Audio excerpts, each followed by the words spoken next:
ನೇರ ನುಡಿ ದಿವ್ಯ ಉತ್ತರ. ಓಂ ನಮಃ ಶಿವಾಯ. ಶ್ರೀ ಗುರು ಬಸವಲಿಂಗಾಯ ನಮಃ. ದೇವರ ಹೆಸರು ಹೇಳಿಕೊಂಡು ಮನೆಗೆ ಬರುವವರಿಗೆ ಕಾಣಿಕೆ ಕೊಡಬೇಕಾ? ದೇವರ ಹೆಸರು ಹೇಳಿಕೊಂಡು ಮನೆಗೆ ಕಾಣಿಕೆ ಕೇಳಿಕೊಂಡು ಬರ್ತಕ್ಕಂಥವ್ರ ಸಂಖ್ಯೆ ಇತ್ತೀಚೆಗಂತೂ ತುಂಬಾ ಆಗಿದೆ. ಅದಕ್ಕೆ ನಮ್ಮ ಶರಣರು ಮೊದಲೇ ಹೇಳಿಬಿಟ್ಟಿದ್ದಾರೆ, ಕಳ್ಳ ಸನ್ಯಾಸಿಗಳ ಕಾಟ ಈ ಕಲಿಯುಗದಲ್ಲಿ ಹೆಚ್ಚಾಗುತ್ತೆ ಅಂತ ಹೇಳಿಬಿಟ್ಟು ಅವತ್ತೇ ನಮ್ಮ ಶರಣರು ಹೇಳಿದ್ದಾರೆ. ಕಳ್ಳ ಸನ್ಯಾಸಿಗಳ ಕಾಟ ಇದು ಬಹಳ ಮುಖ್ಯವಾದಂಥದ್ದು. ಕಾವಿ ಬಟ್ಟೆ ಹಾಕ್ಕೊಂಡಿರ್ತಕ್ಕಂಥವ್ರು ಎಲ್ಲರೂ ಕೂಡ ಸನ್ಯಾಸಿಗಳು ಅಂತ ಹೇಳಿಬಿಟ್ಟು ನಮ್ಮ ಶರಣರು ಒಪ್ಪೋದಿಲ್ಲ. ತಲೆ ಬೋಳಿಸ್ಕೊಂಡಿರ್ತಕ್ಕಂಥವ್ರು ಎಲ್ಲರೂ ವಿರಕ್ತಿ ವೈರಾಗ್ಯ ತಾಳಿದ್ದಾರೆ ಅಂತ ಹೇಳಲಿಕ್ಕೆ ಬರೋದಿಲ್ಲ. ಮಂಡೆ ಬೋಳಾದೊಡೇನು ಮನಸ್ಸು ಬೋಳಾಗದನಕ್ಕ ಅಂತಾರೆ.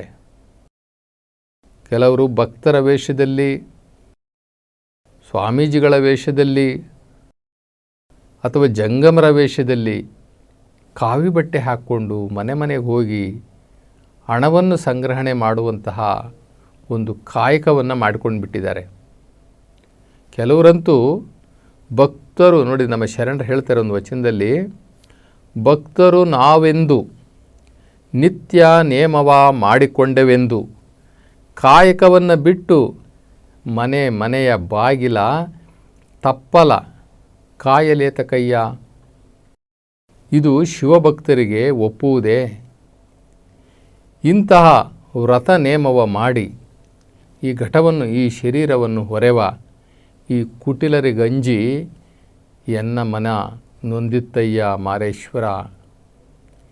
ಈ ಮಾಡುವಂತಹ ಕಾರ್ಯವನ್ನು, ಕರ್ತವ್ಯಕ್ಕೆ ಮೋಸ ಮಾಡಿ ಕಷ್ಟ ಬಿದ್ದು ದುಡಿದು ಸಂಪಾದನೆ ಮಾಡಿ ಉಣ್ಣಬೇಕು ಅನ್ನುವಂತಹ ಕಾಯಕ ಪ್ರಜ್ಞೆಯನ್ನು ಬಿಟ್ಟು, ಕಾಯಕ ಯೋಗವನ್ನು ಬಿಟ್ಟು, ಕಾಯಕವೇ ಯೋಗ ನಮ್ಮ ಶರಣರಿಗೆ, ಅದು ಒಂದು ಯೋಗ. ಕಾಯದಿಂದಲೇ ಪ್ರತಿಯೊಬ್ಬರೂ ಕೂಡ ಊಟ ಮಾಡಬೇಕು, ಪ್ರಸಾದ ಮಾಡಬೇಕು. ಕಾಯರಹಿತನಿಗೆ ಆವತ್ತು ಊಟ ಇಲ್ಲ. ಪ್ರತಿಯೊಂದು ಜೀವಿನೂ ಕೂಡ ಇವತ್ತು ನೋಡಿ, ನಮ್ಮ ಮನುಷ್ಯರನ್ನ ಬಿಡಿ, ಯಾವುದೇ ಪ್ರಾಣಿ ಪಕ್ಷಿಗಳು ನಾಳಿಕೆ ಅಂತ ಇಟ್ಕೊಂಡು ಯಾವ ಕೂತ್ಕೊಳ್ಳಲ್ಲ ಮನೆಯಲ್ಲಿ. ನಾಳೆಗಿದೆಯಪ್ಪ ಪರವಾಗಿಲ್ಲ, ನಾಳೆಗೆ ನನಗೆ ಹೊಟ್ಟೆಗಿದೆ, ಊಟಕ್ಕಿದೆ ಅಂತ ಯಾವ ಕೂತ್ಕೊಳ್ಳೋದಿಲ್ಲ. ಈ ಮನುಷ್ಯ ಮಾತ್ರ ನಾಳೆಗೆ ಅಂತ ಇಟ್ಕೊಳ್ತಾನೆ. ಜೊತೆಗೆ ಯಾವುದೇ ಪ್ರಾಣಿ ಪಕ್ಷಿಗಳು ಅವು ದುಡ್ದೇ ತಿಂತವೆ. ಹೆಂಗೆ ಅಂತಂದರೆ, ಸ್ವಲ್ಪ ದೂರ ಆದ್ರೂ ಹೋಗಿ ಹಾರ್ಕೊಂಡು ಹೋಗಿ ಅಲ್ಲಿ ಇರ್ತಕ್ಕಂಥ ಕಾಳುಗಳನ್ನು ಹುಡುಕಿ ಅಥವಾ ಯಾವುದೇ ಒಂದು ಸಣ್ಣ ಕ್ರಿಮಿಕೀಟಗಳನ್ನು ಹುಡುಕಿ ಅವು ತಿಂದು ವಾಪಸ್ಸು ಅವ ಗೂಡಿಗಳಿಗೆ ಬರ್ತವೆ. ಯಾರು ಕೂತ್ಕೊಂಡಿದ್ದ ಜಾಗದಲ್ಲಿ ಶಿವ ಯಾರಿಗೂ ಕೂಡ ಊಟ ಕೊಡಲ್ಲ. ಅಂತಹ ಪ್ರಾಣಿ ಪಕ್ಷಿಗಳೇ ಆಹಾರ ಬೇಟೆಗಾಗಿ ಆಹಾರ ಹುಡುಕಿಕೊಂಡು ಆಚೆ ಹೋಗ್ತಾರೆ. ಅದು ಒಂದು ಕಾಯಕ ಇದ್ದಂಗೆ. ಅದೇ ರೀತಿ ಮನುಷ್ಯನು ಕೂಡ ಅವನ ಆಹಾರವನ್ನು ಅವನೇ ಸಂಪಾದನೆ ಮಾಡಿಕೊಳ್ಳಬೇಕು, ಅವನ ಊಟವನ್ನು ಅವನೇ ಸಿದ್ಧಪಡಿಸಿಕೊಳ್ಳಬೇಕು ಅಥವಾ ಸಂಪಾದನೆ ಮಾಡಿಕೊಳ್ಬೇಕು, ದುಡಿಬೇಕು.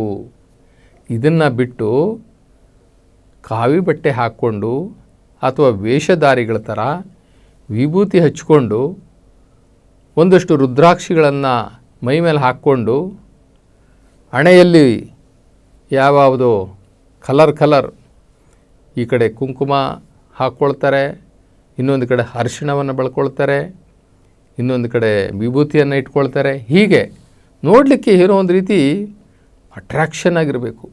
ಈ ರೀತಿ ಮಾಡಿಕೊಂಡು ಮನೆಗೆ ಬಂದು ದೇವರ ಹೆಸರಿನಲ್ಲಿ ಭಿಕ್ಷೆ ಮಾಡುವಂಥದ್ದು ಅಥವಾ ದೇವರ ಹೆಸರಿನಲ್ಲಿ ಸುಲಿಗೆ ಮಾಡುವಂಥದ್ದು, ಇದನ್ನು ನಮ್ಮ ಶರಣರು ಒಪ್ಪೋದಿಲ್ಲ. ಯಾಕ್ರಪ್ಪ ಮನೆಗೆ ನೀವು ಹೋಗ್ತೀರಾ ಮಾಡುವ ಕಾಯಕವನ್ನು ಬಿಟ್ಟು? ಈ ಕಾಯಕವನ್ನು ಬಿಡಲೇಕೆ? ಇದು ಶಿವಭಕ್ತರಿಗೆ ಒಪ್ಪೋದಿಲ್ಲ. ನೀವು ಮಾಡ್ತೀರಾ ಅಂತಂದರೆ ಇದು ನೀವು ಶಿವಭಕ್ತರಲ್ಲ, ನೀವು ಕಳ್ಳ ಶಿವಭಕ್ತರು. ಈ ಶಿವಭಕ್ತರು ಯಾರು ಇಂಥ ಕೆಲಸ ಮಾಡೋದಿಲ್ಲ, ನೀವು ಕಳ್ಳ ಶಿವಭಕ್ತರು. ಇಂಥ ವ್ರತ ನೇಮವ ಮಾಡಿ ಘಟವ ಒರೆವ ಈ ಕುಟಿಲರಿಗಂಜಿ ಎನ್ನ ಮನ ನೊಂದಿತ್ತು ಅಂತ ಮಾರೇಶ್ವರ ಅಂತ ಹೇಳಿಬಿಟ್ಟು ಹೇಳ್ತಾರೆ. ಅದರಿಂದ ಮನೆಗೆ ಬರ್ತಕ್ಕಂಥ ಯಾರೇ ಇರ್ಬೋದು, ದೇವ್ರ ಹೆಸರು ಹೇಳ್ಕೊಂಡು ಬರ್ತಕ್ಕಂಥವ್ರಿಗೆ ನಾವು ಭಿಕ್ಷೆಯನ್ನು ಕೊಡಬಾರ್ದು. ಹೋಗಯ್ಯ ನೀನು ಕಾಯ್ಕ ಮಾಡಿ ಊಟ ಮಾಡೋಗೆ, ಏನೇ ಆಗಿದೆ ನಿನಗೆ, ಕೈಕಾಲು ಚೆನ್ನಾಗಿಲ್ವ ನಿನಗೆ, ದುಡ್ಡು ತಿನ್ನೋಕೆ ಆಗೋದಿಲ್ವ ನಿನಗೆ, ನೀನೇನು ಕುರುಡನ, ನೀನೇನು ಕುಂಟನ, ಅಥವಾ ನೀನು ಅಸಹಾಯಕನ, ಅಥವಾ ನೀನೇನಾದರೂ ಹ್ಯಾಂಡಿಕ್ಯಾಪ್ಟಾ, ಏನಿಲ್ವಲ್ಲ, ಚೆನ್ನಾಗಿದೆಯಲ್ಲ, ಹೋಗಿ ದುಡ್ದು ಊಟ ಮಾಡು ಅಂತ ಹೇಳ್ಬಿಟ್ಟು ಕಳಿಸ್ಬೇಕೇ ಹೊರತು ಅಂಥವ್ರಿಗೆ ಯಾವುದೇ ರೀತಿಯ ಭಿಕ್ಷೆ ಆಗಲಿ ಅಥವಾ ಹಣಕಾಸನ್ನಾಗಲಿ ಕೊಡಬಾರ್ದು ಅಂತ ಹೇಳ್ಬಿಟ್ಟು ನಮ್ಮ ಶರಣರು ಹೇಳ್ತಾರೆ. ದೇವರ ಹೆಸರಿನಲ್ಲಿ ಕೆಲವು ತರಕಾರಿ ಪದಾರ್ಥಗಳನ್ನು ತಿನ್ನುವುದು ಬಿಟ್ಟರೆ ನಮಗೆ ಒಳ್ಳೆಯದಾಗುತ್ತಾ? ನಾವು ಕೆಲವು ಋಷಿ ಮುನಿಗಳ ಹತ್ರ ಹೋಗ್ತಾರೆ, ಕೆಲವರು ಸಾಧು ಸತ್ಪುರುಷರ ಹತ್ರ ಹೋಗ್ತಾರೆ, ಶರಣರ ಹತ್ರ ಹೋಗ್ತಾರೆ. ಅವರು ಏನು ಹೇಳ್ತಾರೆ ಅಂತಂದರೆ, ನೋಡಪ್ಪ ನಿಮಗೆ ಒಳ್ಳೆಯದಾಗಬೇಕು ಅಂತಂದರೆ ನೀವು ಬದಲಾಗಬೇಕು, ನೀವು ಹಿಂದಿನಂತೆ ಇರಬಾರದು, ನಿಮ್ಮಲ್ಲಿ ಏನಾದರೂ ಒಂದು ಬದಲಾವಣೆಗಳನ್ನು ನೀವು ಮಾಡಿಕೊಳ್ಬೇಕು. ಈಗ ನಿಮ್ಮಲ್ಲಿ ಏನೇನು ಹವಗುಣಗಳಿದ್ದಾವೋ ಅಥವಾ ದುಶ್ಚಟಗಳಿದ್ದಾವೋ ಅಥವಾ ದುರಭ್ಯಾಸಗಳಿದ್ದಾವೋ ಅವನ್ನೆಲ್ಲ ಬಿಟ್ಟುಬಿಡಬೇಕು ಅಂತ ಹೇಳ್ತಾರೆ. ಅವನ್ನೆಲ್ಲ ಬಿಡಬೇಕು ಅಂತ ಹೇಳ್ತಾರೆ. ಆಮೇಲೆ ಹೇಳ್ತಾರೆ, ಎಲ್ಲವೂ ಒಟ್ಟಿಗೆ ಬಿಡೋಕ್ಕಾಗಲಿಲ್ಲ ಅಂತಂದರೆ ಒಂದು ಹಂತಂತವಾಗಿ ನಿಮ್ಮಲ್ಲಿರ್ತಕ್ಕಂಥ ದುರಭ್ಯಾಸ, ದುಶ್ಚಟಗಳು ಅಥವಾ ನಮ್ಮಲ್ಲಿರ್ತಕ್ಕಂಥ ಒಂದು ಕೀಳಿರಿಮೆಗಳು, ಕೀಳು ಮನೋಭಾವಗಳು, ಅಹಂಕಾರ ಅಥವಾ ನಮ್ಮಲ್ಲಿ ಇರ್ತಕ್ಕಂಥ ಅಸೂಯೆ, ಇನ್ನೊಬ್ಬರನ್ನು ನೋಡಿ ಅಸೂಯೆ ಪಟ್ಕೊಳ್ತೀವಲ್ಲ, ಅಂಥದ್ದನ್ನೆಲ್ಲ ಬಿಡಬೇಕು. ಬಿಟ್ಟು ನೀವು ಒಳ್ಳೆಯವರಾಗಬೇಕು, ಬಿಡಿ, ಏನಾದರೂ ಬಿಡ್ರಿ ಅಂತ ಹೇಳಿಬಿಟ್ಟು ಹೇಳ್ತಾರೆ. ನಾವೇನು ಮಾಡ್ಕೊಂಡಿರ್ತೀವಿ ಅಂತಂದರೆ, ಅವ್ರು ಏನಾದರೂ ಒಂದು ಬಿಡಿ ಅಂತ ಹೇಳಿದ್ದಾರೆ, ನಿಮ್ಗೆ ಒಳ್ಳೆಯದಾಗುತ್ತೆ, ಏನಾದರೂ ಬಿಡ್ರಿ ಅಂತ ಹೇಳಿದ್ದಾರೆ ಅಂತ ತಿಳ್ಕೊಂಬಿಟ್ಟು ಏನು ಮಾಡ್ತೀವಿ, ಎಲ್ಲೋ ಒಂದು ಕಡೆ ದೇವಸ್ಥಾನಕ್ಕೆ ಹೋಗಿರ್ತೀವಿ. ಆ ದೇವಸ್ಥಾನದಲ್ಲಿ ಏನು ಮಾಡ್ತೀವಿ, ದೇವಸ್ಥಾನಕ್ಕೆ ಬಂದಿದ್ದೀವಿ, ಅಲ್ಲಿ ನಮ್ಮ ಶರಣರು ಹೇಳ್ತಾಯಿದ್ರು ನೀವು ಒಳ್ಳೆಯರಾಗಬೇಕು ಅಂತಂದರೆ ಏನಾರ ಒಂದು ಬಿಡ್ರಿ. ಅವ್ರು ಏನು ಬಿಡಿ ಅಂತಂದರು, ನಿಮ್ಮ ಕೋಪವನ್ನು ಬಿಡಿ, ನಿಮ್ಮ ದುರಹಂಕಾರವನ್ನು ಬಿಡಿ. ಇದನ್ನು ಹೇಳಿದ್ರು ಅವರು. ನಾವು ಅಸೂಯೆಯನ್ನು ಬಿಡಿ, ಅಥವಾ ನಮ್ಮ ಇನ್ನೊಬ್ಬರನ್ನು ನೋಡಿ ನಾವು ದುರಾಸೆ, ಆ ದುರಾಸೆಗಳನ್ನು ಬಿಡಿ. ನಾನು ಹಂಗಿರಬೇಕು, ಹಿಂಗಿರಬೇಕು, ಅವನಿಗೂ ಅಂತ ಚೆನ್ನಾಗಿರಬೇಕು ಅಂತ ದುರಾಸೆ ಮಾಡ್ತೀವಲ್ಲ, ಇಂಥವನ್ನ ಬಿಡಿ ಅಂತ ಹೇಳ್ತಾರೆ. ಅಲ್ಲಿ ನಮಗೆ ನೆನಪು ಬಂದುಬಿಡ್ತದೆ. ಆ ದೇವಸ್ಥಾನಗಳಲ್ಲಿ ಹೋದಾಗ ನಮ್ಗೆ ನೆನಪು ಬಂದುಬಿಡ್ತದೆ, ನಮ್ಮ ಶರಣರು ಅವರು ಇವರು ಹೇಳ್ತಾಯಿದ್ರು, ನೀವೇನಾದರೂ ಬಿಡ್ರಿ ಅಂತ ಹೇಳಿದರು ಅಂತ ಹೇಳ್ಕೊಂಡು ನಾವೇನು ಮಾಡ್ತೀವಿ, ಕೈನಲ್ಲಿ ಯಾವುದೋ ಒಂದು ತಾಮ್ರದ ಉಂಗುರ ಇರ್ತದೆ, ಅದನ್ನು ತೆಗೆದುಬಿಟ್ಟು ದೇವಸ್ಥಾನದಲ್ಲಿ ಇಕ್ಬಿಟ್ಟು ಬಂದುಬಿಡೋದು. ಯಾಕಂದರೆ ಏನಾದ್ರು ಬಿಡ್ರಿ ಅಂತ ಹೇಳಿದ್ರಲ್ಲಿ ಬಿಟ್ಟುಬಿಡೋದು. ಅಥವಾ ಕೈನಲ್ಲಿ ಯಾವ್ದಾರ ಒಂದು ದಾರ ಇದ್ದರೆ ತೆಗೆದುಬಿಟ್ಟು ಅಲ್ಲಿ ಬಿಟ್ಟು ಬಂದುಬಿಡೋದು. ಅಥವಾ ಕತ್ತಲ್ಲಿ ಯಾವುದೋ ಒಂದು ದಾರ ಇದ್ದರೆ ತೆಗೆದು ಬಿಟ್ಟುಬಿಡ್ಬೋದು. ಅಥವಾ ಎಲ್ಲೋ ಒಂದು ನಮ್ಮ ಮೈ ಮೇಲೆ ಒಂದು ತಾಯ್ತಾ ಇದ್ದರೆ ಅದನ್ನು ತೆಗೆದು ದೇವಸ್ಥಾನ ಹತ್ರ ಬಿಟ್ಟು ಬಂದುಬಿಡೋದು. ಯಾಕೆ ಬಿಟ್ಟು ಬರೋದು? ಅವ್ರು ಹೇಳಿದ್ರು, ನೀವು ಏನಾದ್ರೂ ಬಿಟ್ಟರೆ ನಿಮಗೆ ಒಳ್ಳೆಯದಾಗೋದು ಅಂತ ಹೇಳಿ ನಮ್ಮ ಸ್ವಾಮಿಗಳು ಹೇಳಿದ್ರು, ನಮ್ಮ ಶರಣರು ಹೇಳಿದ್ರು, ಅವ್ರು ಹೇಳಿದ್ರು, ಇವ್ರು ಹೇಳಿದ್ರು. ಅದರಿಂದ ನಾವು ಇವತ್ತು ಇದೆಲ್ಲ ಬಿಟ್ಬಿಟ್ಟಿದ್ದೀವಿ ಅಂತ ಹೇಳ್ಬಿಟ್ಟು ಅಲ್ಲಿ ಬಿಟ್ಟು ಬಂದುಬಿಡೋದು. ಇನ್ನು ಕೆಲವರು ನೋಡಬೇಕು, ಆ ಮರ ಗಿಡಗಳಿಗೆ ತೊಗೊಂಡೋಗ್ಬಿಟ್ಟು ಬಟ್ಟೆಗಳನ್ನೆಲ್ಲ ನೇತಾಕ್ಬಿಡ್ತಾರೆ. ಆ ಬಟ್ಟೆಗೆ ಒಂದು ಕಲ್ಲು ಹಾಕಿಬಿಟ್ಟು ಅದನ್ನು ಮರಕ್ಕೆ ನೇತಾಕ್ಬಿಡ್ತಾರೆ. ನನ್ನ ಕಷ್ಟ ಎಲ್ಲ ಈ ಕಲ್ಲು ಮುಖಾಂತರ ನಿನಗೆ ನೇತಾಕ್ತಾ ಇದ್ದೀನಿ, ನೀನು ನೇತಾಕ್ಕೊಂಡು ನೀನು ಭಾರ ಹೊತ್ಕೊಂಡು ನೀರು ನಾನು ಆರಾಮಾಗಿರ್ತೀನಿ ಅಂಥೇಳಿ ಇವೆಲ್ಲ ಅಜ್ಞಾನಗಳು. ಇನ್ನು ಕೆಲವರು ಏನು ಮಾಡ್ತಾರೆ, ಏನಾದರೂ ಬಿಡಿ ಅಂತ ಹೇಳಿದ್ರಲ್ಲ ಅಂತ ಹೇಳಿಬಿಟ್ಟು ನಾನು ಹಾಗಲಕಾಯಿ ತಿನ್ನಲ್ಲ ಅನ್ನೋದು. ಇನ್ನೊಬ್ಬರು ಪಡವಲಕಾಯಿ ತಿನ್ನಲ್ಲ, ನಾನು ಪಡವಲಕಾಯಿ ಬಿಟ್ಬಿಟ್ಟಿದ್ದೀನಿ, ಅದನ್ನು ಬಿಟ್ಬಿಟ್ಟಿದ್ದೀನಿ, ಇದು ಸೊಪ್ಪು ಬಿಟ್ಬಿಟ್ಟಿದ್ದೀನಿ, ತರಕಾರಿಗಳು ಬಿಟ್ಬಿಟ್ಟಿದ್ದೀನಿ, ನಾನು ದೇವ್ರ ಹೆಸರಿನಲ್ಲಿ ಕುಂಬಳಕಾಯಿ ತಿನ್ನೋದಿಲ್ಲ. ಹೀಗಾಗಿ ನೋಡಿ, ಈ ಬೂದುಗುಂಬಳಕಾಯಿ ಅಂತ ಹೇಳ್ತೀವಲ್ಲ, ಆ ಬೂದುಗುಂಬಳಕಾಯಿನ ತುಂಬ ಜನ ತಿಂತಾ ಇಲ್ಲ. ಆ ಬೂದುಗುಂಬಳಕಾಯಿ ತಿಂದೇ ಇರೋದಕ್ಕೆ ಒಂದು ಸ್ವಾರಸ್ಯವಾದಂಥ ವಿಚಾರನೂ ಕೂಡ ಇದೆ. ಈ ನಮ್ಮ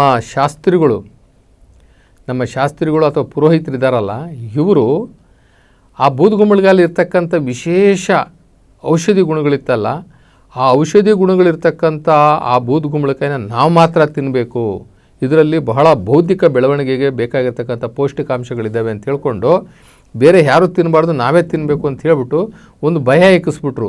ಬೂದುಗುಂಬಳಕಾಯಿನ ಬೇರೆ ಯಾರೂ ತಿನ್ನಬಾರ್ದು, ಆದರೆ ಬ್ರಾಹ್ಮಣರಿಗೆ ದಾನ ಕೊಡಬೇಕು ಅಂತ ಹೇಳಿ ಮಾಡಿಬಿಟ್ರು.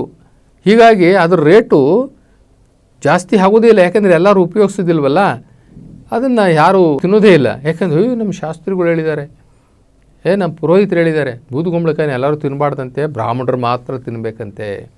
ಹೀಗಾಗಿ ಕೆಲವು ಹಬ್ಬಗಳಲ್ಲಿ ಅದನ್ನು ಹೊಡೆದು ಪೀಸ್ ಮಾಡಿ ಬಲಿ ಕೊಡೋ ರೀತಿಯಲ್ಲಿ ಮಾಡ್ತಾರೆ. ಎಂಥ ವಿಪರ್ಯಾಸ ಅಂತಂದರೆ ನಮ್ಮ ಆಯುಧ ಪೂಜೆಗಳಲ್ಲಂತೂ ವಿಪರೀತ ಹೊಡೆದು ಬಿಸಾಕ್ತಾರೆ ನೋಡಿ. ಎಂತಹ ಒಂದು ಅದು ಅಮೃತ ಸಮಾನವಾದಂತಹ ಆ ಬೂದುಗುಂಬಳಕಾಯಿ ಅಂತಂದರೆ ಅದರಿಂದ ನಮ್ಮ ಕಿಡ್ನಿ ಸ್ಟೋನ್ ಹೋಗುತ್ತೆ, ನಮ್ಮ ರಕ್ತ ಶುದ್ಧಿ ಆಗುತ್ತೆ, ನಮ್ಮಲ್ಲಿ ಕೊಲೆಸ್ಟ್ರಾಲ್ ಹೋಗುತ್ತೆ.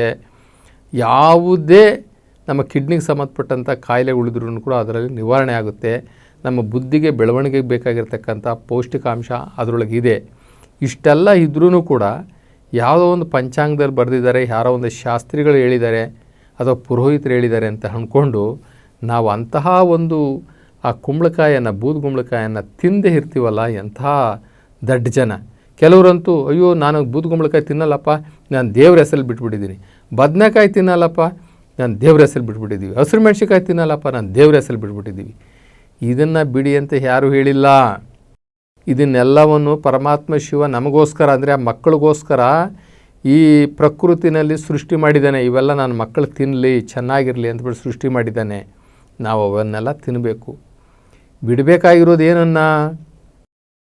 ನಮ್ಮ ಕೋಪ, ನಮ್ಮ ತಾಪ, ನಮ್ಮ ಸಿಡುಕು, ನಮ್ಮ ದುಡುಕು, ನಮ್ಮ ಅಹಂಕಾರ, ನಮ್ಮ ಅಸೂಯೆ ಇವನ್ನ ಬಿಡಬೇಕು. ಇವನ್ನ ಬಿಟ್ಟಾಗ ನಾವು ದೇವ್ರಿಗೆ ಹತ್ರ ಆಗ್ತೀವಿ ಹೊರತು ನಾವು ಉಪ್ಪು ಬಿಟ್ಬಿಟ್ಟಿದ್ದೀವಿ, ಮೆಣಸಿನ್ಕಾಯಿ ಬಿಟ್ಬಿಟ್ಟಿದ್ದೀವಿ, ಹುಣಸೆಹಣ್ಣು ಬಿಟ್ಬಿಟ್ಟಿದ್ದೀವಿ, ಹಾಗಲಕಾಯಿ ಬಿಟ್ಬಿಟ್ಟಿದ್ದೀವಿ, ಸೋರೆಕಾಯಿ ಬಿಟ್ಬಿಟ್ಟಿದ್ದೀವಿ, ಪಡವಲಕಾಯಿ ಬಿಟ್ಬಿಟ್ಟಿದ್ದೀವಿ ದೇವ್ರ ಹೆಸರಲ್ಲಿ. ಮೊನ್ನೆ ನಾನು ಧರ್ಮಸ್ಥಳಕ್ಕೆ ಹೋಗಿದ್ದೆ. ನನ್ನ ಕೈನಲ್ಲಿ ಒಂದು ಉಂಗುರ ಇತ್ತು, ಅದು ಏನು ಚಿನ್ನದ್ದಾಗಿದ್ರೆ ಆಗ್ತಿರಲಿಲ್ಲ, ಯಾವುದೋ ಹಿತ್ತಾಳೆ ಉಂಗುರ ಇತ್ತು, ಅಲ್ಲೇ ಬಿಟ್ಬಿಟ್ಟು ಬಂದುಬಿಟ್ಟೆ. ಒಂದು ತಾಯ್ತಾಯಿ ಇತ್ತು, ಅದನ್ನು ಅಲ್ಲೇ ಬಿಟ್ಟು ಬಂದುಬಿಟ್ಟೆ. ಕೈನಲ್ಲಿ ದಾರಗಳು, ಕತ್ತಲ್ಲಿ ದಾರ ಇತ್ತು, ಎಲ್ಲ ಅಲ್ಲೇ ಬಿಟ್ಬಿಟ್ಟು ಬಂದುಬಿಟ್ಟೆ. ಯಾಕೆ ಅಂತಂದರೆ ಏನಾರ ಬಿಟ್ಬಿಡ್ರಿ ಅಂತ ಹೇಳಿದ್ರೆ ಅದಕ್ಕೆ ಬಿಟ್ಬಿಟ್ಟೆ. ಎಂಥ ಅಜ್ಞಾನಿಗಳು ನಾವೆಲ್ಲ, ಎಂಥ ಅಜ್ಞಾನಿಗಳು ನೋಡಿ. ನಮ್ಮ ಶರಣರು ಹೇಳ್ತಾರೆ, ಇವೆಲ್ಲ ಬಿಡ್ತಿರಲ್ಲಪ್ಪ, ಇವೆಲ್ಲವೂ ಬಿಡೋದು ನಿಮ್ಮ ಹೊರಗಿನ ವ್ಯವಹಾರಗಳು. ಅವೆಲ್ಲವೂ ಕೂಡ ನಿಮ್ಮ ಒಳಗಿದೆಯಲ್ಲ, ಅವನ್ನ ಬಿಡ್ರಿ. ಕಾಮ ಬಿಡ್ರಿ, ಕ್ರೋಧ ಬಿಡ್ರಿ, ಲೋಭ ಬಿಡ್ರಿ, ಮೋಹ ಬಿಡ್ರಿ, ಅಹಂಕಾರ ಬಿಡ್ರಿ. ಶುದ್ಧಿ ಮಾಡ್ಕೊಳ್ಳಿ, ನಿಮ್ಮ ಭಾವ ಶುದ್ಧಿ ಮಾಡ್ಕೊಳ್ಳಿ, ಮನಸ್ಸನ್ನು ಶುದ್ಧಿ ಮಾಡ್ಕೊಳ್ಳಿ, ಶರೀರವನ್ನು ಶುದ್ಧಿ ಮಾಡ್ಕೊಳ್ಳಿ, ನಿಮ್ಮ ಬುದ್ಧಿಯನ್ನು ಶುದ್ಧಿ ಮಾಡ್ಕೊಳ್ಳಿ. ನಾವು ಈ ಅಷ್ಟ ಮದಗಳನ್ನು ಬಿಡ್ರಪ್ಪ. ನಾವು ನುಗ್ಗೆ ಸೊಪ್ಪು ಬಿಡೋದಲ್ಲ, ಅಥವಾ ಇನ್ನೊಂದು ನುಗ್ಗೆಕಾಯಿ ಬಿಡೋದಲ್ಲ. ಇವು ಹೊರ ಜಗತ್ತಿನ ವಿಚಾರಗಳು. ನಿಮ್ಮ ಒಳಗಡೆ ಇರತಕ್ಕಂಥ ಅಷ್ಟ ಮದಗಳನ್ನು ಬಿಡ್ರಿ, ದುರಹಂಕಾರವನ್ನು ಬಿಡ್ರಿ. ಅದನ್ನು ಬಿಟ್ಟು ನಾವು ತಿನ್ನುವ ಪದಾರ್ಥಗಳನ್ನು ದೇವರ ಹೆಸರಲ್ಲಿ ಬಿಟ್ಟಿದ್ದೀವಿ ಅನ್ನುವಂಥದ್ದೆಲ್ಲ ಇದು ಬೂಟಾಟಿಕೆ. ಆದ್ದರಿಂದ ನೀವು ತರಕಾರಿಗಳನ್ನು ಬಿಡೋದ್ರಿಂದ ಅಥವಾ ಯಾವುದೋ ತಿನ್ನುವ ಪದಾರ್ಥಗಳನ್ನು ಬಿಡುವುದರಿಂದ ದೇವರಿಗೆ ಮೆಚ್ಚುಗೆ ಆಗೋದಿಲ್ಲ. ನೀವು ಬಿಡಬೇಕಾಗಿದ್ದರೆ ನಿಮ್ಮ ಒಳಗಡೆ ಇರ್ತಕ್ಕಂಥ ಅವಗುಣಗಳನ್ನು, ದುರಭ್ಯಾಸಗಳನ್ನು, ದುಶ್ಚಟಗಳನ್ನು, ಕಾಮ ಕ್ರೋಧಾದಿ ಲೋಭ ಮೋಹ ಮದಮತ್ಸರಗಳನ್ನು ಇನ್ನೊಬ್ಬರ ಮೇಲೆ ಜಿದ್ದು ಕಟ್ಕೊತೀವಲ್ಲ, ಮುನಿಸ್ಕೊಳ್ತೀವಲ್ಲ, ಇಂಥವೆಲ್ಲವನ್ನು ಬಿಡಿ ಅಂತ ಶರಣರು ಹೇಳಿದ್ದಾರೆ ಹೊರತು ತರಕಾರಿ ಬಿಡಿ ನಿಮ್ಗೆ ಒಳ್ಳೆಯದಾಗುತ್ತೆ ಅಂತ ಎಲ್ಲೂ ಹೇಳಿಲ್ಲ. ಒಂದೇ ತಟ್ಟೆಯಲ್ಲಿ ಕೂಡಿ ಉಂಡರೆ ಎಂಜಲು ಎನ್ನುತ್ತಾರಲ್ಲ.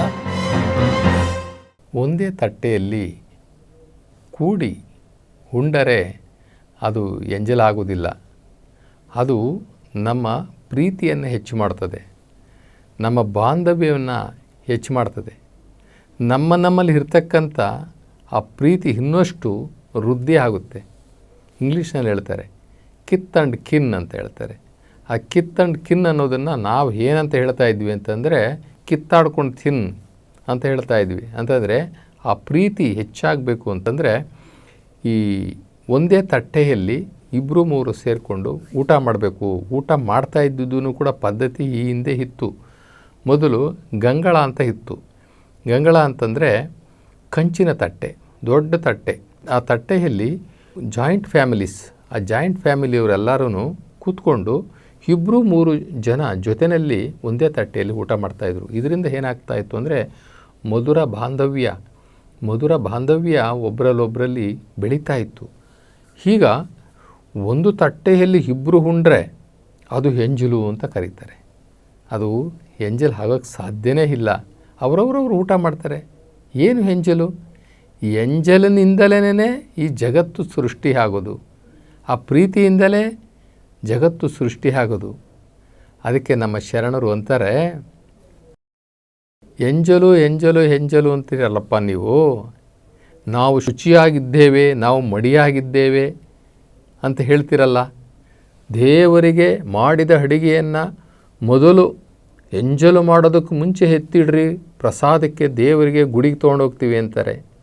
ಅಂತಂದರೆ ಯಾರೋ ಮೊದಲು ಅದರಲ್ಲೊಂದು ಸ್ವಲ್ಪ ತೊಗೊಂಡು ತಿಂದುಬಿಟ್ರೆ ಎಂಜಲಾಗ್ಬಿಡ್ತದ? ಅದು ದೇವರಿಗೆ ನೈವೇದ್ಯ ಮಾಡಲಿಕ್ಕೆ ಆಗೋಲ್ಲ ಅಂತ ಹೇಳ್ತಿರಲ್ಲಪ್ಪ. ಈ ಮಾತಿನ ರಂಜಕರು ನೀವು ಕೇಳಿರೋ, ಇಂಥ ಮಾತನ್ನೆಲ್ಲ ಹಾಡ್ತಿರಲ್ಲ, ಈ ಮಾತಿನ ರಂಜಕರು ನೀವು ಕೇಳಿರೋ. ನೀವು ತಂದು ಕುಡಿಯುವ ನೀರು ಜಲಚರದೆಂಜಲು. ನಾವು ಮೊದಲು ಹೀಗೆ ಬಿಡಿ, ಈಗ ನೀರು ನಲ್ಲಿನಲ್ಲಿ ಬರ್ತದೆ, ತುಂಬ ಜನಕ್ಕೆ ಬೋರ್ವೆಲ್ಲಲ್ಲಿ ಬರ್ತದೆ. ಆವತ್ತಿನ ಕಾಲದಲ್ಲಿ ಅವರು ನೀರನ್ನು ಎಲ್ಲಿ ತರ್ತಾಯಿದ್ರು?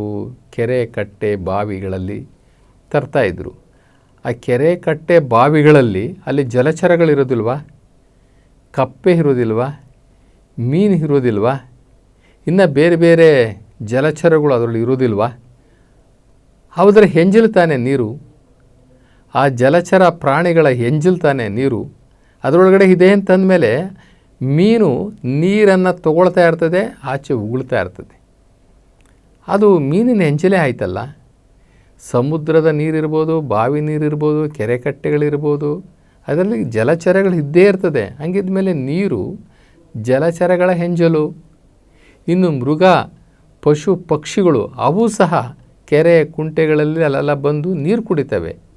ನೀರು ಕುಡಿದಾಗ ಅದು ನೀರು ಆ ಮೃಗ, ಪಶು, ಪಕ್ಷಿಗಳ ಎಂಜಲ ಆಗಲಿಲ್ವೇ? ನೀವು ಕೆಲವು ಓಪನ್ ವೆಲ್ ಇರ್ತದೆ, ಅಂದರೆ ತೆರೆದ ಬಾವಿಗೆ ಹೋದಾಗ ಅಲ್ಲಿ ನೀರು ಕುಡಿಯೋಕ್ಕೆ ಹೋಗ್ತಾರೆ ತುಂಬ ಜನ. ಮೊದಲು ಆ ನೀರು ಕುಡಿಯೋಕ್ಕೆ ಹೋದಾಗ ಆ ತೆರೆದ ಬಾವಿನಲ್ಲಿ ಹೋಗಿ ಅವ್ರು ನೀರು ಕುಡಿತಾಯಿದ್ರು. ಹಿಂಗೆ ನೀರು ಕುಡಿದಾಗ ಅದು ಎಂಜಲಾಗಲಿಲ್ವ? ಹಿಂಗೆ ಬೊಕ್ಸೆಯಿಂದ ತೊಗೊಂಡು ನೀರು ಕುಡಿತಾಯಿದ್ರು ಬಾವಿಗೆ ಹೋಗಿ. ಆವಾಗ ಕುಡಿದಾಗ ಅದು ಮಾನವನ ಎಂಜಲಾಗಲಿಲ್ವ? ಇಂತಿ ಹಲವು ಎಂಜಲ ಬೆರೆಸಿದ, ಆ ಎಂಜಲ ತಿಂದು ಬೆಳೆಸಿದ ಆ ಎಂಜಲಿನಿಂದಲೇ ಬೆಳೆದ ಪದಾರ್ಥಗಳಿಲ್ವ? ಆ ಎಂಜಲಿನಿಂದಲೇ ಆದಂತಹ ಪಾಕಗಳು ಅಂದರೆ ಅಡುಗೆಗಳಿಲ್ವ? ನಲಿದು ಉಂಡು ಕುಡಿವಲ್ಲಿ ಎಂಜಲು. ಹೆಂಗಾಗುತ್ತಣ್ಣ ಇದು? ಹೇಗಾಗುತ್ತೆ ಎಂಜಲು? ಆ ಎಂಜಲು ಅಂತಕ್ಕಂಥದ್ದನ್ನು ಬಿಟ್ಟುಬಿಡಿ. ಇದು ಶಿವಭಕ್ತರಿಗೆ ಅಲ್ಲ. ಶಿವಭಕ್ತರಿಗೆ ಇದು ಎಂಜಲು ಗಿಂಜಲು ಇದೆಲ್ಲ ಇಲ್ಲ. ಮಡಿ ಮೈಲಿಗೆ ಸೂತಕ ಇವ್ಯಾವೂ ಇಲ್ಲ. ನಮಗೆ ಈ ಶಿವಭಕ್ತರಿಗೆ ಈ ಶಿವಮಂತ್ರ ಐತಲ್ಲ, ಈ ಶಿವಮಂತ್ರವನ್ನು ಸ್ಫಟಿಸುವವನಿಗೆ, ಶಿವನ ಧ್ಯಾನದಲ್ಲಿ ಇರುವವನಿಗೆ ಎಲ್ಲವೂ ಪರಿಶುದ್ಧವೇ, ನೋಡಿದ್ದೆಲ್ಲ ಪರಿಶುದ್ಧವೇ. ಯಾಕೆ ಅಂತಂದರೆ ಅದು ಲಿಂಗಕ್ಕೆ ಎಡೆ ಮಾಡ್ತಾರೆ. ಅವರು ಏನೇ ತಗೊಳ್ಬೇಕಾದ್ರೂ, ನೀರು ಸೇವನೆ ಮಾಡಬೇಕಾದ್ರೂ ಸಹ ಶಿವನಿಗೆ ಎಡೆ ಮಾಡಿ, ಅಂದರೆ ಶಿವನಾಮ ಸ್ಮರಣೆಯನ್ನು ಮಾಡಿ ಅವರು ತಗೊಳ್ತಾರೆ. ಪಾದೋದಕ ಅಂತ ಹೇಳಿ ತಗೊಳ್ತಾರೆ. ಪರಮಾತ್ಮ ಈ ನೀರು ನೀನು ಕೊಟ್ಟಿದ್ದಪ್ಪ, ಪರಮಾತ್ಮ ಈ ಪ್ರಸಾದ ನೀನು ಕೊಟ್ಟಿದ್ದು, ಈ ಊಟ ನೀನು ಕೊಟ್ಟಿದ್ದು, ಇದು ನಿನ್ನ ಪ್ರಸಾದ ಅಂತಂದಾಗ ಆ ಭಾವನೆ ಎಷ್ಟು ಪರಿಶುದ್ಧ ಆಗುತ್ತೆ. ನಾವು ಏನನ್ನೇ ಸೇವನೆ ಮಾಡುವಾಗ ನಾವು ಒಬ್ಬರೇ ಊಟ ಮಾಡ್ತೀವೋ, ಇಲ್ಲ ಒಂದೇ ತಟ್ಟೆನಲ್ಲಿ 4-5 ಜನ ಊಟ ಮಾಡ್ತೀವೋ, ನಾವು ಇದು ಶಿವಪ್ರಸಾದ, ಇದು ಶಿವನು ಕೊಟ್ಟಿರ್ತಕ್ಕಂಥ ಪಾದೋದಕ ನೀರು, ಪರಮಾತ್ಮ ಕೊಟ್ಟಿರ್ತಕ್ಕಂಥ ಸೃಷ್ಟಿಯಲ್ಲಿ ಅದ್ಭುತವಾದಂತಹ ಒಂದು ಸೃಷ್ಟಿ ಅಂದರೆ ನೀರು ಮತ್ತು ಆಹಾರ. ಈ ನೀರು ಮತ್ತು ಆಹಾರ ಪರಮಾತ್ಮ ಕೊಟ್ಟಂತಹ ಅದ್ಭುತವಾದಂತಹ ಆ ಪ್ರಸಾದವನ್ನು ನಾವು ಪ್ರಸಾದೀಕರಿಸಿ ಒಂದು ತಟ್ಟೆಯಲ್ಲಿ ಹಾಕಿಕೊಂಡು 3-4 ಜನ ಉಂಡಾಗ, ಒಂದೇ ಸಲ ಉಂಡಾಗ ಅದರ ಮಜನೇ ಬೇರೆ, ಆ ಪ್ರೀತಿನೇ ಬೇರೆ. ಒಬ್ಬರು ತುತ್ತನ್ನು ಇನ್ನೊಬ್ಬರು ಬಾಯಿಗೆ ಇಟ್ಕೊಂಡು, ಅವ್ರ ತುತ್ತು ಇವ್ರ ಬಾಯಿಗೆ ಇಟ್ಕೊಂಡು ಆ ಪ್ರೀತಿಯನ್ನು ಹಂಚಿಕೊಂಡು ಆ ಸಂತೋಷ ಇದೆಯಲ್ಲ, ಎಷ್ಟು ಕೋಟಿ ಕೊಟ್ಟರೂ ಇಲ್ಲ. ಈಗೇನಾಗಿದೆ ಅಂತಂದರೆ ಎಂಜಲು ಅನ್ನುವಂತಹ ಈ ಮಾರ್ಮಿಕ ಮಾತಿಂದ ಒಬ್ರಿಗೊಬ್ರ ಜೊತೆಯಲ್ಲಿ ಊಟ ಮಾಡದೆ ಬಿಟ್ಬಿಟ್ಟಿದ್ದಾರೆ. ನಮ್ಮ ಶರಣರು ಹೇಳ್ತಾರೆ, ಕೂಡಿ ಬಾಳಿ, ಕೂಡಿ ಉಣ್ಣಿರಿ, ಕೂಡಿ ದುಡಿಯಿರಿ, ಕೂಡಿ ಸುಖ ಸಂತೋಷವನ್ನು ಪಡೆಯಿರಿ, ಕೂಡಿ ಭಜಿಸಿರಿ ಶಿವನನ್ನು. ಕೂಡಿ ಕೂಡಿ ಕೂಡಿ ಅಂತಾರೆ ಹೊರತು ಯಾವುದೋ ಒಂದು ಕಾರಣದಿಂದೆಲ್ಲ ಬೇರೆ ಅಂತ ಹೇಳೋದಿಲ್ಲ. ಆದ್ದರಿಂದ ನಾವು ಒಂದೇ ತಟ್ಟೆಯಲ್ಲಿ ಬಹಳ ಆತ್ಮೀಯವಾಗಿ ವಿಶ್ವಾಸವಾಗಿ ಪ್ರೀತಿ ವಿಶ್ವಾಸದಿಂದ ಒಂದೇ ತಟ್ಟೆಯಲ್ಲಿ ಉಂಡ್ರೆ ಎಂಜಲಾಗುವುದಿಲ್ಲ, ಪ್ರೀತಿ ವಿಶ್ವಾಸ ಜಾಸ್ತಿ ಆಗುತ್ತೆ. ದೇವರ ಹೆಸರಲ್ಲಿ ವ್ರತ ತಪ್ಪಿದರೆ ಆತ್ಮಹತ್ಯೆ ಮಾಡಿಕೊಳ್ಳುತ್ತಾರಲ್ಲ. ದೇವರ ಹೆಸರಿನಲ್ಲಿ ಕೆಲವರು ವ್ರತಗಳನ್ನು ಮಾಡೋಕ್ಕೆ ಹೋಗ್ತಾರೆ. ಆ ವ್ರತಗಳು ಭಂಗವಾದಂತಹ ಸಂದರ್ಭದಲ್ಲಿ ಅವರು ಬೇಸತ್ತು ಖಿನ್ನತೆಗೊಳಗಾಗಿ, ನಾವೇನೋ ತಪ್ಪು ಮಾಡಿಬಿಟ್ವಿ, ಅದಕ್ಕೆ ವ್ರತ ಭಂಗ ಆಗಿಬಿಡ್ತು ಅಂತ ತಿಳ್ಕೊಂಡು ಎಷ್ಟೋ ಜನ ಆತ್ಮಹತ್ಯೆ ಮಾಡ್ಕೊಂಡಿರ್ತಕ್ಕಂಥ ಉದಾಹರಣೆಗಳಿದ್ದಾವೆ. ಅದಕ್ಕೆ ನಮ್ಮ ಶರಣರು ಹೇಳ್ತಾರೆ, ನಿಮಗೆ ವ್ರತಗಳನ್ನು ಮಾಡಿ ಅಂತ ಯಾರು ಹೇಳಿದವರು? ನೋಡಿ, ವ್ರತಗಳು ಅಂತಂದರೆ ಕೆಲವರು ಉಪವಾಸ ಇದ್ದು ದೇವರಿಗೆ ಮೆಚ್ಚಿಸಬೇಕು ಅಂತ ಹೋಗ್ತಾರೆ. ಉಪವಾಸ ಅಂತಂದರೆ ನಮ್ಮ ಶರಣರು ಹೇಳುವಂಥದ್ದು, ನೀವು ಈ ಶರೀರಕ್ಕೆ ಮೋಸ ಮಾಡ್ದಂಗಾಗುತ್ತೆ, ಈ ಶರೀರವನ್ನು ನೀವು ದಂಡಿಸ್ದಂಗಾಗುತ್ತೆ. ದಂಡಿಸ್ಬೇಡಿ, ಶರೀರವನ್ನು ದಂಡಿಸ್ಬೇಡ್ರಿ. ಆ ಶರೀರದ ನಿಯಮಗಳು ಬೇರೆ ಇದೆ, ಅದರ ಕರ್ತವ್ಯನೇ ಬೇರೆ ಇದೆ. ಶರೀರ ಆಹಾರವನ್ನು ತಯಾರು ಮಾಡಿ ನಮ್ಮ ಅಂಗಾಂಗಗಳಿಗೆ ಸಪ್ಲೈ ಮಾಡುವಂತಹ ಜವಾಬ್ದಾರಿಯನ್ನು ಹೊತ್ಕೊಂಡಿದ್ದೆ ಈ ಜಠರ ಅಥವಾ ಈ ಹೊಟ್ಟೆ. ಅದಕ್ಕೆ ಯಾಕೆ ನೀವು ಸಂಕಟ ಮಾಡ್ತೀರಾ? ಅದಕ್ಕೆ ಯಾಕೆ ನೀವು ತೊಂದರೆ ಕೊಡ್ತೀರಾ? ನೀವು ದೇವರನ್ನ ಮೆಚ್ಚಿಸ್ಕೊಳ್ಬೇಕಾದ್ರೆ ಮೆಚ್ಚಿಸ್ರಿ. ಯಾವ ರೀತಿ? ಹೊಟ್ಟೆ ತುಂಬನೇ ಉಣ್ರಿ, ದೇವರ ಜೊತೆ ನಿಮ್ಮ ಮನಸ್ಸನ್ನು ಜೋಡಣೆ ಮಾಡಿಕೊಂಡು, ನಿಮ್ಮ ಮನಸ್ಸನ್ನು ಬಂಧಿಸಿ, ಶ್ವಾಸವನ್ನು ಬಂಧಿಸಿ, ಏನೂ ತಲೆಗಳಿಗೆ ಆಲೋಚನೆಗಳು ಬರದಂತೆ ನೀವು ಪರಮಾತ್ಮ ಜೊತೆ ಜೋಡಣೆ ಮಾಡ್ಕೊಳ್ಳಿ. ಅದು ವ್ರತ. ಅದನ್ನು ಬಿಟ್ಟು ದೇಹವನ್ನು ದಂಡಿಸುವಂಥದ್ದು ಯಾಕೆ? ಅದಕ್ಕೋಸ್ಕರ ಉಪವಾಸ ವ್ರತವನ್ನು ನಮ್ಮ ಶರಣರೊಪ್ಪಲ್ಲ. ಅದ್ರ ಬದಲಿಗೆ ಏನು ಹೇಳ್ತಾರೆ? ಉಪ ಅಂತಂದರೆ ಹತ್ತಿರ, ವಾಸ ಅಂತಂದರೆ ಪರಮಾತ್ಮನಿಗೆ ಹತ್ತಿರವಾಗಿ ನಾವು ವಾಸ ಮಾಡೋದು, ಪರಮಾತ್ಮನಿಗೆ ಹತ್ತಿರವಾಗಿ ನಾವು ಜೀವಿಸೋದು, ಪರಮಾತ್ಮನಿಗೆ ಹತ್ತಿರವಾಗಿ ಇರುವಂಥದ್ದೇ ಉಪ ಪ್ಲಸ್ ವಾಸ, ಉಪವಾಸ. ಇನ್ನು ಕೆಲವರು ನಾನು ಉಪವಾಸ ವ್ರತ ಮಾಡ್ತಾಯಿದ್ದೀನಿ ರೀ ಅಂತಾರೆ, ಬರೀ ಹಾಲು ಮಾತ್ರ ಕುಡಿತೀನಿ ಅಂತಾರೆ. ಇನ್ನೊಬ್ರು ಏನು ಹೇಳ್ತಾರೆ? ನಾನು ಹಾಲು ಕುಡಿತೀನಿ, ಜೊತೆಗೊಂದಷ್ಟು ಗೋಡಂಬಿ ದ್ರಾಕ್ಷಿ ತೊಗೋತೀನಿ ಅಂತಾರೆ. ಇನ್ನು ಕೆಲವರು ಉಪವಾಸ ಮಾಡ್ತಾರೆ, ನಾನು ಬೇಯಿಸಿ ತೊಗೊಳ್ಳೋದಿಲ್ಲ, ಇನ್ನು ಫಲಹಾರಗಳನ್ನೆಲ್ಲವನ್ನು ಸೇವನೆ ಮಾಡ್ತೀನಿ ಅಂತಾರೆ. ಇನ್ನು ಕೆಲವರು ನಾನು ನೀರನ್ನು ಸಹ ಕುಡಿಯೋದಿಲ್ಲ, ನಾನು ವ್ರತವನ್ನು ಮಾಡ್ತೀನಿ ಅಂತಾರೆ. ಏನೋ ಒಂದು ವ್ರತವನ್ನು ಮಾಡಲಿಕ್ಕೆ ಹೋಗಿ ಈ ಶರೀರವನ್ನು ದಂಡಿಸಿ ಏನಾರು ವ್ಯತ್ಯಾಸ ಆದಾಗ ಪ್ರಾಣಗಳು ಕಳ್ಕೊಂಡಿರ್ತಕ್ಕಂಥವ್ರು ಎಷ್ಟೋ ಜನ ಇದ್ದಾರೆ. ಕೆಲವರು ಲೋ ಬಿ ಪಿ ಇರ್ತಕ್ಕಂಥವ್ರು, ಶುಗರ್ ಕಂಪ್ಲೇಂಟ್ ಇರ್ತಕ್ಕಂಥವ್ರು, ಹೆಚ್ಚು ಇಂಗ್ಲೀಷ್ ಮೆಡಿಷನ್ನ ತಗೊಳ್ಳೋವಂಥವ್ರು, ಇವರು ಏನಾದರೂ ಉಪವಾಸ ವ್ರತ, ಆ ವ್ರತ, ಈ ವ್ರತ ಅಂತ ಹೇಳ್ಕೊಂಡು ದೇವ್ರ ಹೆಸರಿನಲ್ಲಿ ವ್ರತ ಮಾಡಲಿಕ್ಕೆ ಹೋಗಿ ವ್ಯತ್ಯಾಸ ಮಾಡಿಕೊಂಡ್ರೆ ಅದನ್ನು ಸರಿಪಡಿಸ್ಕೊಳ್ಳಿಕ್ಕೆ ಲಕ್ಷಾಂತರ ರೂಪಾಯಿ ಡಾಕ್ಟ್ರ್ ಕೊಡಬೇಕಾಗತ್ತೆ, ನರ್ಸಿಂಗ್ ಹೋಮ್ಗಳಿಗೆ ಕೊಡಬೇಕಾಗತ್ತೆ. ಆದ್ದರಿಂದ ನಮ್ಮ ಶರಣರು ಹೇಳ್ತಾರೆ, ವ್ರತವನ್ನು ಮಾಡಿ ದೇವರನ್ನು ಮೆಚ್ಚಿಸಿದವರು ಯಾರೂ ಇಲ್ಲ.